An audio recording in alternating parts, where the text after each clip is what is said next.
എല്ലാവർക്കും മത്താച്ചൻ്റെ അടുക്കളയിലേക്ക് സ്വാഗതം. ഇന്ന് നമ്മൾ ഉണ്ടാക്കാൻ പോകുന്നത് ഒരു നാടൻ മോരുകറിയാണ്. വേവിച്ചെടുത്ത വെള്ളരിക്കയിൽ നമ്മൾക്ക് ഇനി അരപ്പിട്ട് കൊടുക്കാം. ഇളക്കുന്നതായി വെയിറ്റ് ചെയ്യാം. അരപ്പ് തിളച്ച് വന്നിട്ടുണ്ട്. ഇനി നമുക്ക് അതിനകത്തേക്ക് തൈര് അടിച്ചത് ഒഴിച്ചു കൊടുക്കാം. ഇനി നമുക്ക് കടുക് ഓർക്കാട്ടോ. എണ്ണ ഒഴിക്കുന്നുണ്ട്. കടുക് ഇട്ട് കൊടുക്കാം, ഉലുവ ഇട്ട് കൊടുക്കാം, ഉണക്കമുളക് ഇട്ട് കൊടുക്കാം, ചുവന്നുള്ളി അരിഞ്ഞത് ഇട്ട് കൊടുക്കാം, കറിവേപ്പില ഇട്ട് കൊടുക്കാം, കുറച്ച് മുളക് പൊടി ഇങ്ങനെ ചേർത്ത് കൊടുക്കുന്നുണ്ട്.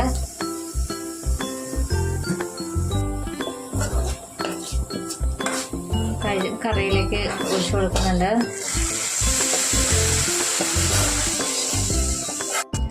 മോരുകറി റെഡി ആയിട്ടുണ്ട്. ഞങ്ങളുടെ വീഡിയോ നിങ്ങൾക്ക് ഇഷ്ടമായിട്ടുണ്ടെങ്കിൽ സബ്സ്ക്രൈബ് ചെയ്യാൻ മറക്കല്ലേ.